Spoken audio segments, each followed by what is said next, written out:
My name's CJ. I'm here at the York County History Center at the Agricultural and Industrial Museum. We're going to have a story time. We're going to read a book. We're going to talk about steam engines, like this guy over here.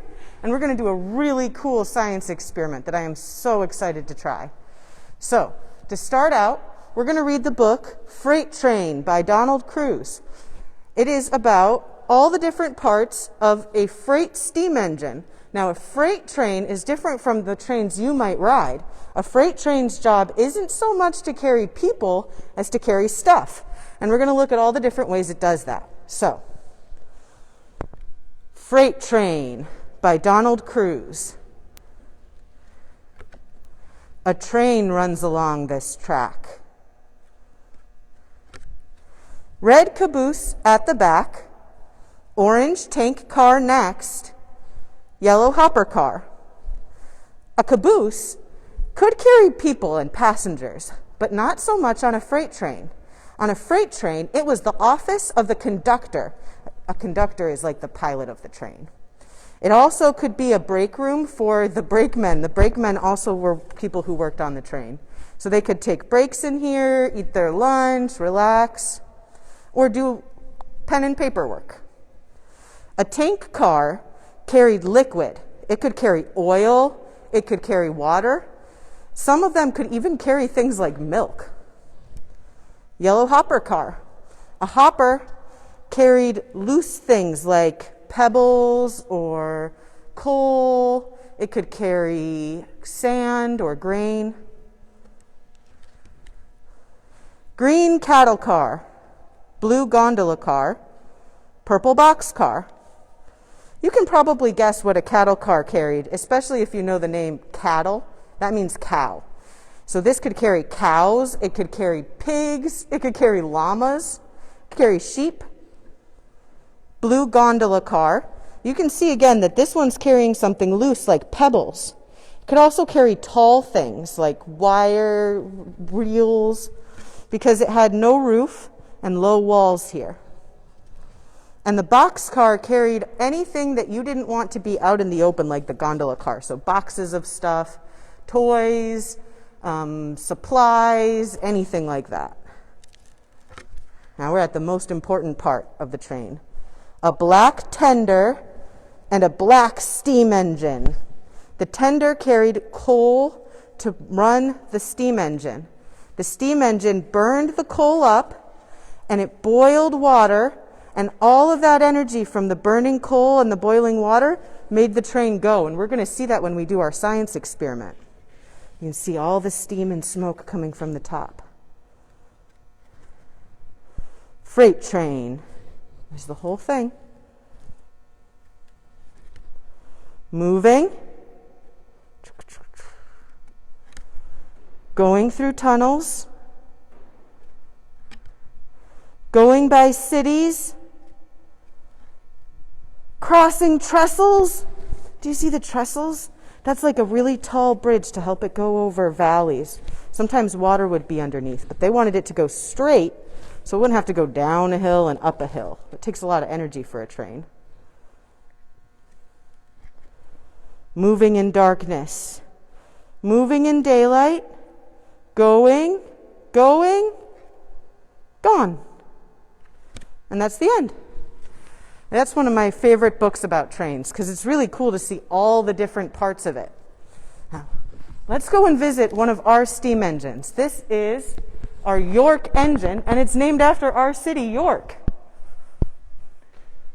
This was invented by a man from York named Phineas Davis.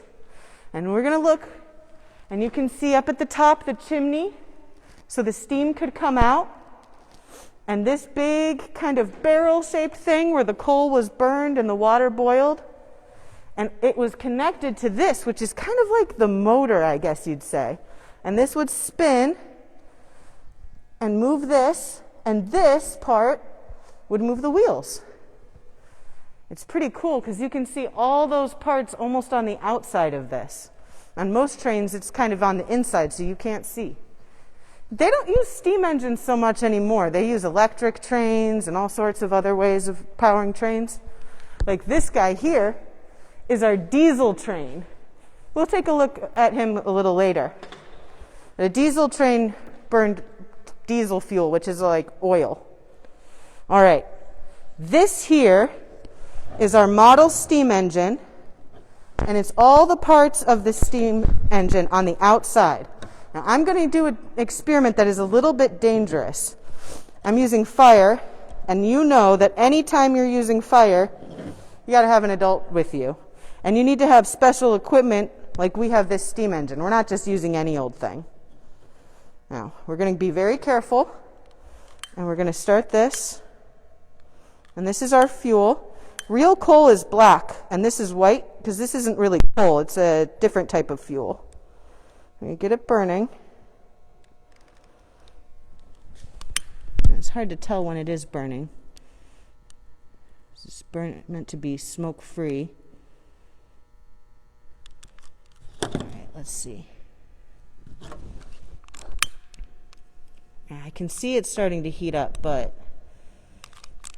it might take a little bit. Now, if you have questions, oh, there it goes.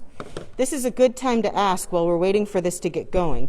You can ask your mom or dad or grown-up to put it into the chat underneath or the comment section. Now, let's let it go. It's warming up.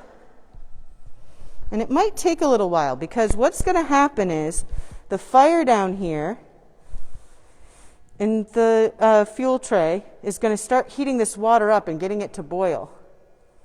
Here, let's listen really closely. I'll put my microphone near it. Do you hear it going? It's crackling. And that steam is building up. But it might take a little while, so while we wait, let's go look at our diesel engine. I'll come over here. This diesel engine was built in around the 1940s. That's like 80 years ago. When this was used, it was used at what is now the Harley-Davidson plant. The Harley-Davidson factory, mostly when they want to ship their stuff out now, they use trucks. But in the past, they would use trains to move it around. This didn't carry the stuff. This helped the big train cars, like those gondola cars and box cars and hoppers, get onto the right tracks. Now, it looks like something's happening over here. Let's go and look at it. And we're going to be very careful. And let's see. Well, I think it's still heating. Oh. All right. Yeah, I can tell that there's not a lot of heat coming off of it, so I think it's got a little time left. Now let's walk around maybe to the front of the back of the diesel train.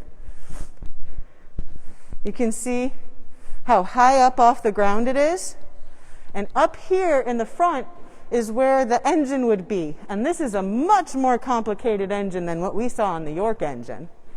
But you can see some things are the same. There's still a smokestack there. And you can't really see the wheels from here, but if you look down underneath, you sort of can. They're the same shape as the York engine ones so that they can go along the track. It's not meant to drive on a road, so it doesn't have big rubbery tires. And you can also see up there the big front part for the horn. It's pretty cool.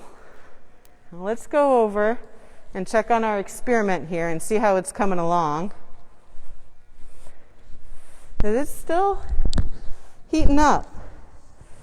But while we keep on waiting, waiting is always a good thing to practice, we can look at the craft that you guys can pick up here at the museum.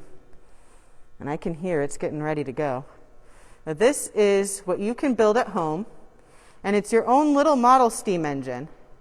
It's wheels and a place for the conductor to ride and steam coming out of the top.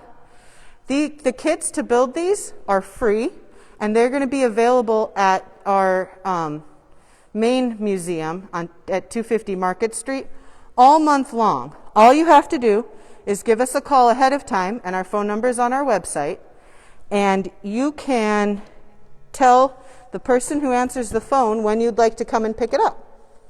And they're going to be there all month long. All right, let's see. And we can hear it getting ready, but I maybe underestimated how long it would take to warm up.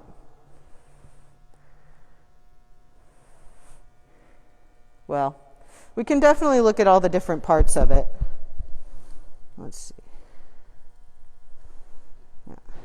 Yeah. Here is when the steam heats up, it's going to move down this pipe, and it's going to build up pressure down here, and it's going to move this part along.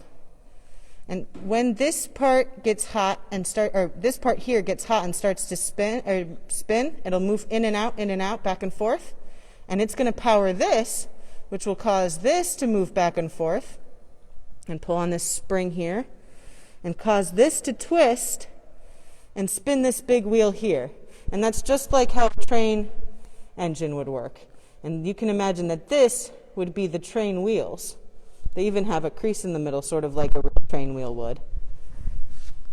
And it's going, it's heating up, but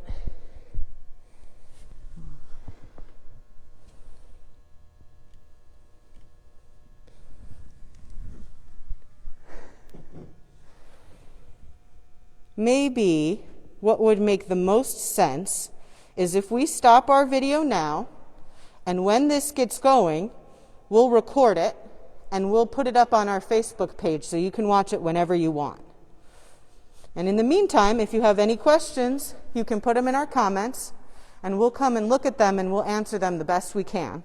So for now, I'll say bye, and we will put up a video soon with it working. See you later.